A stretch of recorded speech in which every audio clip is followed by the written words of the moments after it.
Well, hello, and welcome to another fun filled episode of My Dog Will Eat My Face. Today, I have to sadly report that recently things have been mostly downhill for me.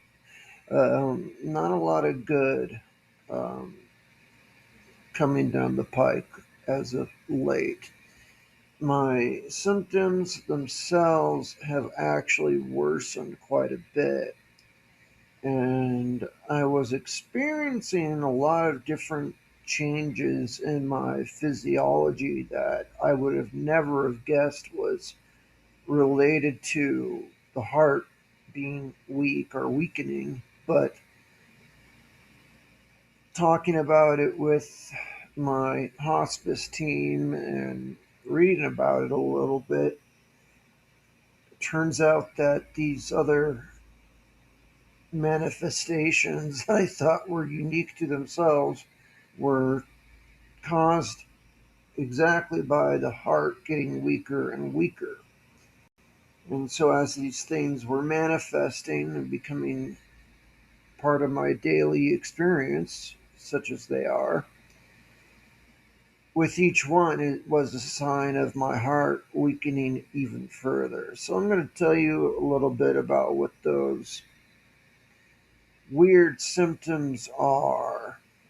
Um, I'm no doctor, so don't take this as medical advice, but if you're ever concerned about your health, see your doctor and they'll talk to you about it. That's all I can say. If you have symptoms that I mention here, don't take it as like a proof that you have heart failure or a bad heart or I don't know what. Might be something totally different. These symptoms can be for a lot of things, but uh, in my case, they were all related to the heart weakening. Um, so today I'm just going to touch up on that and talk about those unfortunate changes as they have come to occur. Also, on that topic, I apparently was having a lot of issues breathing with my oxygen concentrator at 6 liters. My heart rate at rest was something like 90 to 100 beats per second. So we had to up it to 8 liters to get the heart rate down. And even there, at 8 liters, the oxygen level was hanging barely around 90. So it might have to go up even more, but the concentrator I have is only good for 10 liters, so I might have to get two oxygen concentrators, which I've had before, to get oxygen flows higher than 10, which is just insane. It's a lot of oxygen blasting into my face constantly. Um, but the good news is when we did turn up the oxygen flow to 8 liters, we could see my heart rate go down quite a bit at rest. So that was good in a way. It did what it's supposed to do, but these things do have their limits, and and I'm very near that limit. I'm just two notches away from the limit of this particular concentrator. So who knows? Who knows what may come of that? So that's an obvious change that is related to heart failure. I can mention now. And I also want to talk a little about how I've been enduring these changes. So, with all that said, I'm going to go ahead and hop to the next chapter and get into more detail about what those other mysterious, weird symptoms are or were. Well, they are for me, that were apparently signs of my heart getting weaker and weaker.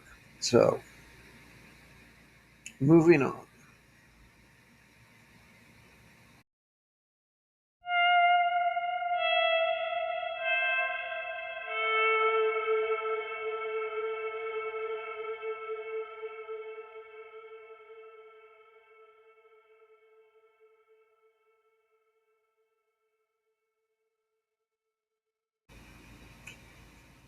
Okay, welcome back for that brief break.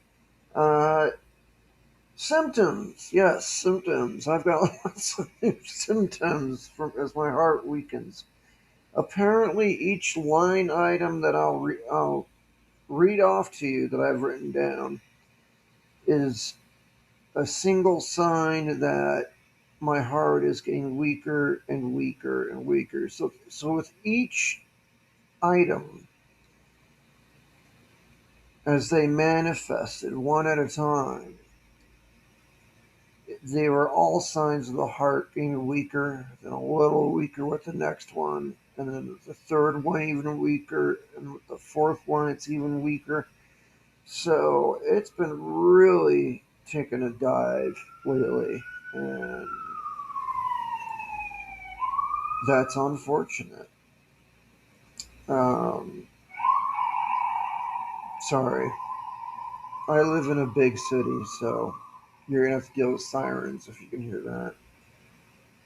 Anyway, um, so those symptoms were some are pretty simple, like worsening fatigue, um, increased weakness, or mental fog. Those two things I've definitely had. I've had those kind of all through this whole experience, but they're just increasing in severity. I'm tired of walking into a room and asking myself, why am I here? Why did I go to this room? Maybe I'm just getting old too. Anyway, but some of the other ones, I would have never have guessed in my life that they were related to the heart. But one is sleeping in shorter blocks. Probably saying, what the heck does that mean? Well, lately, in the past month or so, maybe less than even, like in the last 3 weeks, I've had a real problem staying asleep. I can't remember the last time I slept 7 hours at a night. It's consistently 2 to 4 hours at a time that I can sleep.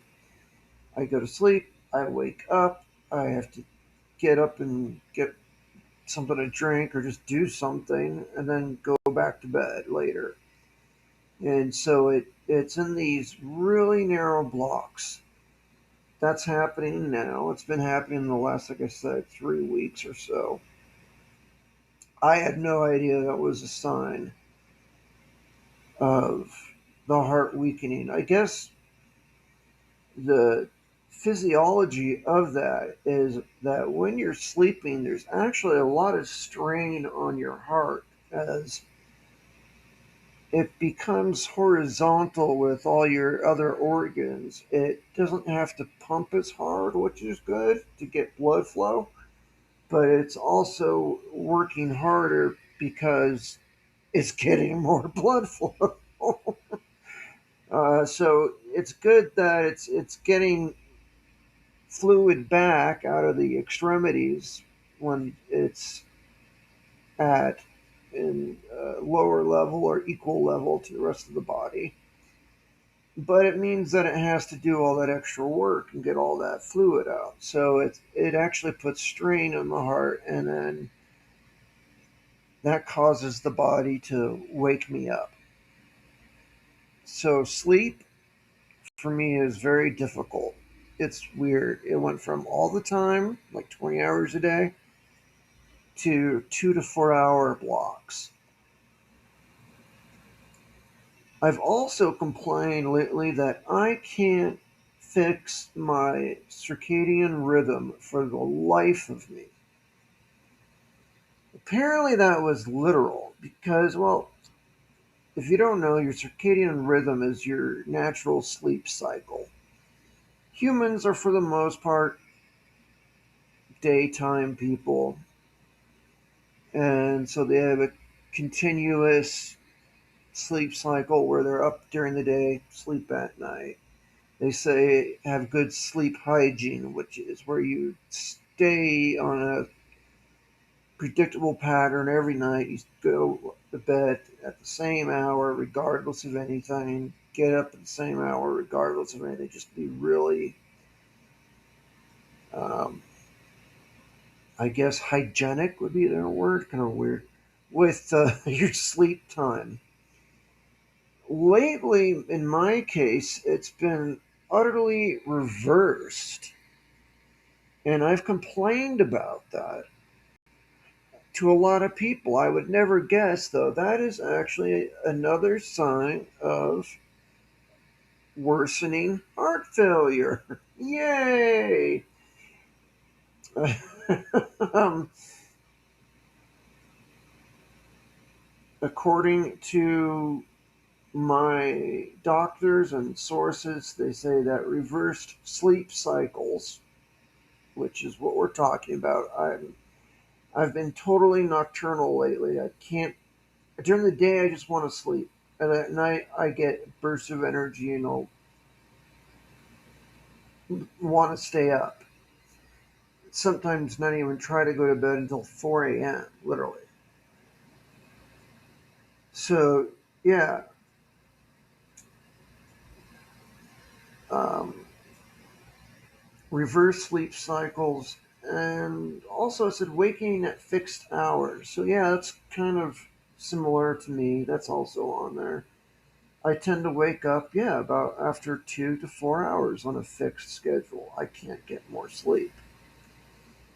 So that's unfortunate. And again, that, from what I understand, is just from the heart being so weak, it's having a hard time getting everything processed that it's supposed to do when you're sleeping. It puts strain on the heart, waking you up. Also, reduced appetite. Thankfully, that's not hit me that much. Some days are pretty bad, some days are really good. Um, but that's definitely a sign and or a symptom of worsening heart failure. Now I eat basically once a day, and that's it. But sometimes I'll eat twice. There's still every once in a while, or the one meal is a big meal, and I'm really full. So that one hasn't been that bad, but I have noticed it a little bit. It's not that one I'm not that concerned about. But the other ones are pretty much the expected menaces. Is that the right word? Menaces? Menaces. Menaces. No. I can't say that word. Yeah, I'll say it's the expected, what's the word? Oh, God, you can tell this is not scripted. Expected subjects, I guess. I don't know. Things like more breathlessness, needing more pillows, and more swelling. And all those have hit me pretty hard in the last couple weeks, actually. So, yeah, it's been all that. And of course, I have to upgrade my oxygen flow, which makes me even more isolated and more stuck at home. I can't go anywhere because that liter flow just, the machines we have just can't do it portable. you have to use an e-tank, and that 8 liters will only last like 30 to 40 minutes for a full tank. So like, great, I get to go outside for 30 minutes, and then I have to go back in and hook up to the concentrator. It's awful. Thank God I have a balcony, otherwise I would never go outside. So that's what's been going on. So that's why some of the podcasts have been so sporadic and difficult lately. So mea culpa on that. It's just becoming more and more of a arduous march to, I guess, the final curtain call. But alas, there's nothing I can do to change it. There's absolutely nothing medically that can be done to prevent it. So I don't worry about it, to be honest. It actually doesn't hit me that emotionally because it's something I have no power over. So to get upset or worried about it is just stupid. But there has been some emotional strain, and I'll talk about that here in a little bit.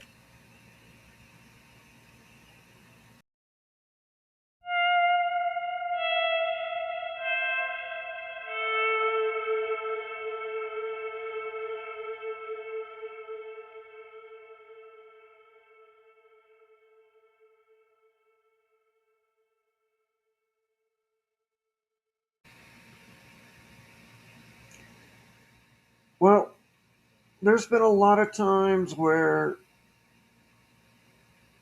I've not felt very emotional about these physiological changes. I've been surprisingly, incredibly stoic about them. Obviously, I think if you listen to this podcast, you know that's where I lie. So I don't wallow all day or complain all day. I still do some of my hobbies. I play with my dog. I still do things that I enjoy. And I don't feel crushed. I'm consistently reminding myself that all things can be mastered through endurance. All I have to do is endure this suffering, and then it will go away. It's kind of morbid. It's a morbid podcast, so I just have to endure the weakening of my heart, but it will absolutely go away one day. Uh, and that particular quote, all things may be mastered by endurance, is by the Roman poet Virgil in the Aeneid, if you're wondering. So I actually do repeat that to myself a lot through this. I just have to endure. It makes me be stoic and strong and still do things I can do and not get upset about the things I have no control over. To me, that's essential. I can't control what my heart is doing, what the universe is doing, but I can control my mind and what I do about things. It might feel like I can't sometimes, and sometimes, yeah, I do break down a little bit. But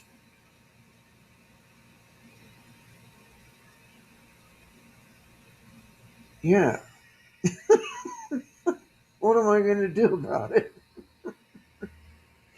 And what's interesting actually is I was watching a documentary recently Uh, Endurance itself is actually the prime ability that humans have, way better than any other predator or animal on Earth. And it was really endurance that made humans become such an apex worldwide predator. Because, like, they could just keep going and going and going and endure terrible stuff. Humans are tough. People, I mean, look how long I've survived with my heart failing, 6 years. Yeah. Obviously, I'm pretty tough to kill. And that's not because of me. That's just how humans are. And yeah, what's interesting, because it relates to my personal experience. Obviously, this documentary said that humans have a higher endurance than any other animal, and that's really the secret of how humans that didn't have claws, didn't have, you know, horns, be huge, robust beasts or whatever, and, you know, whatever it might be, how are they becoming a fierce predator? Well, we're a social animal. We basically work in packs. And you have to think about it. When humans first evolved, let's go back 200 to 300,000 years ago. They walk up to a very large fauna, let's say a giant sloth, and they spear it. And let's say a mammoth, and they spear it. They wound it. They can't take it down. It's a huge animal, and they know they can't take it down all at once. So what they do is they just wound it, and it makes it go slower in the herd, and it's bleeding out, and the hole gets infected. And every time that animal, poor animal, turned around, looked behind it, it would see those stupid naked monkeys following it wherever it went. The humans would just keep following it until it died. I mean, they'd go for miles and until the animal died of exhaustion sometimes, or just lay down. I can't go any further. And the humans had the endurance to walk right up and take down the game and eat it.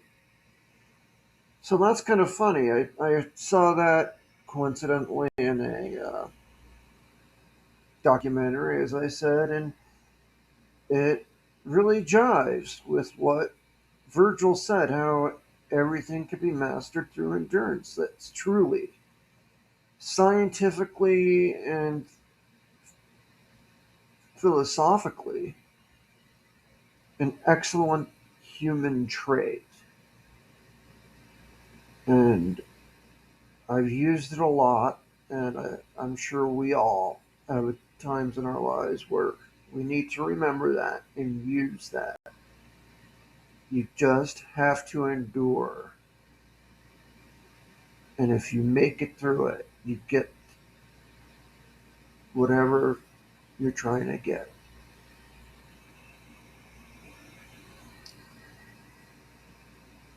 So that's what it's been like. And I'll add one final weird thing that's been going on, but it's kind of hokey. A lot of you are going to roll your eyes, but I gotta share it in this next segment.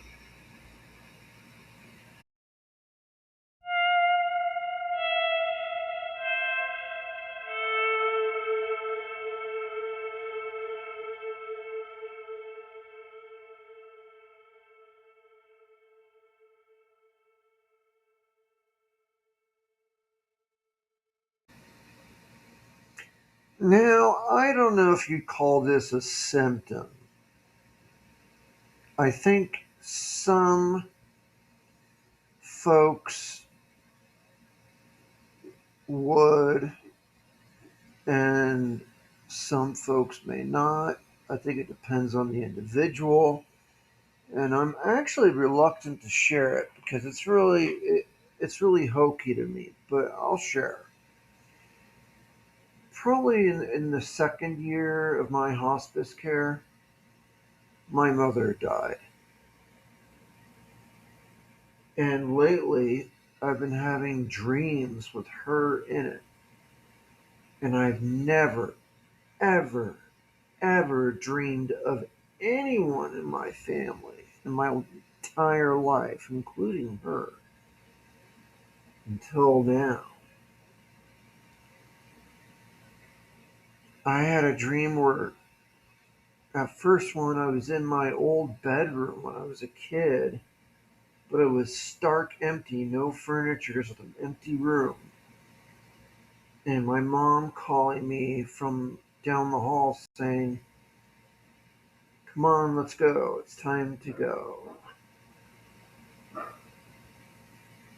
And then very recently, and this was within days, I had a dream where I was talking to some rando NPC my brain created in this dream. I don't know.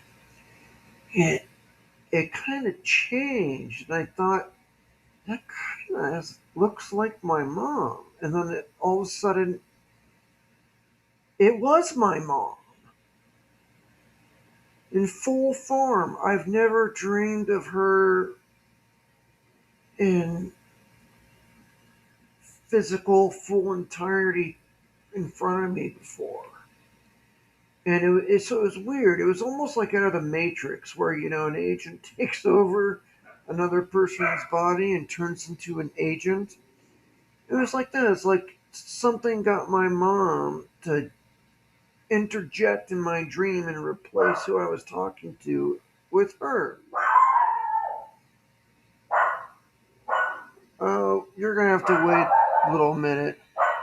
I'm having a dog issue. Be right back.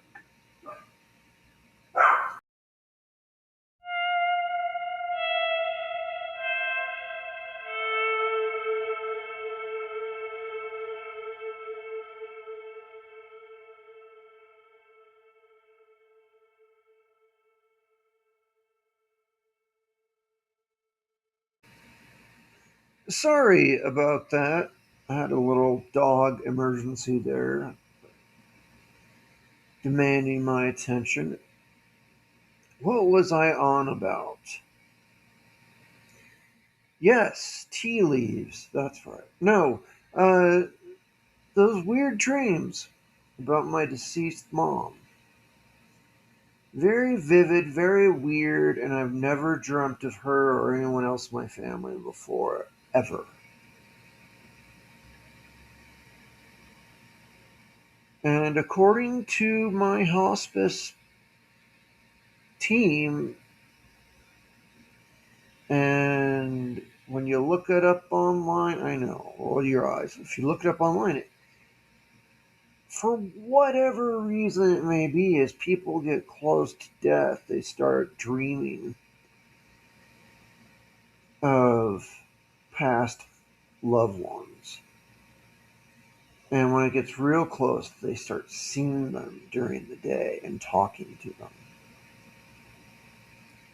And that's been recorded countless times for people who are dying. It might be the brain trying to seek out comforting memories to bring the body down, to calm it down, maybe because the heart's freaking out. I don't know.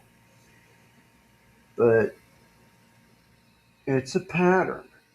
It's really a pattern that once that starts, the clock is really ticking. And that's been pretty well understood universally.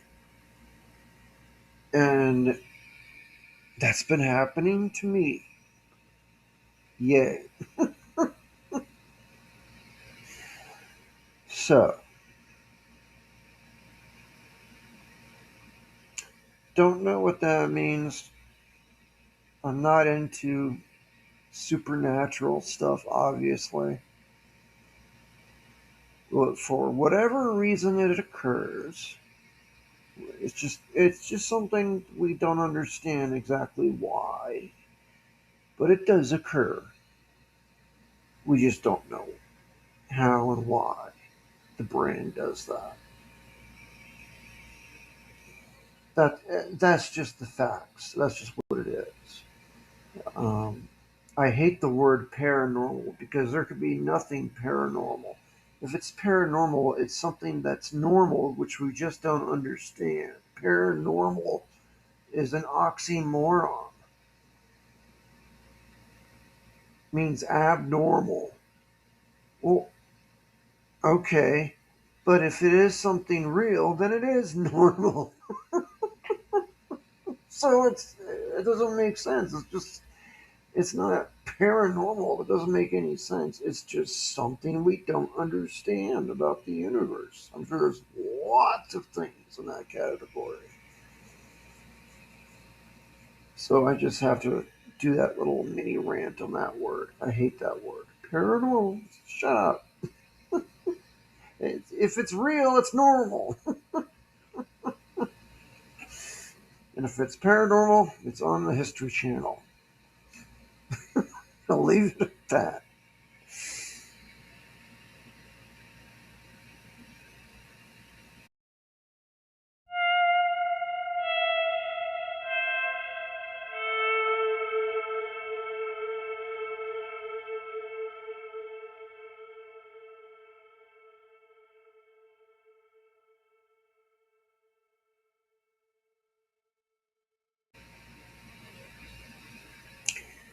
So, folks, with all that said, I think I'm going to go ahead and close out this particular podcast.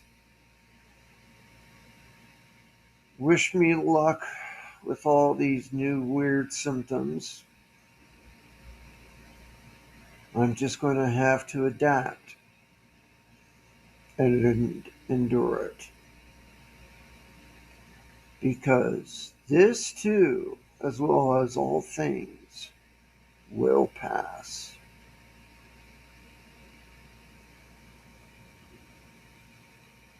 I just have to use my human endurance to get through it.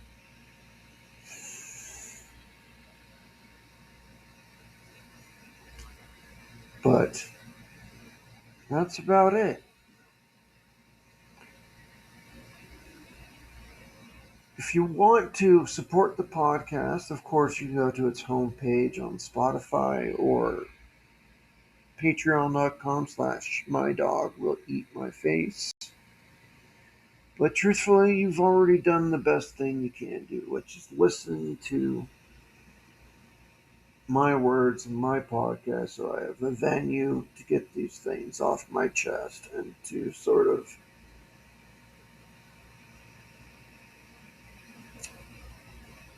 pen a personal journal in a different matter, spoken rather than written. So thank you for listening. And for now, auf Wiedersehen.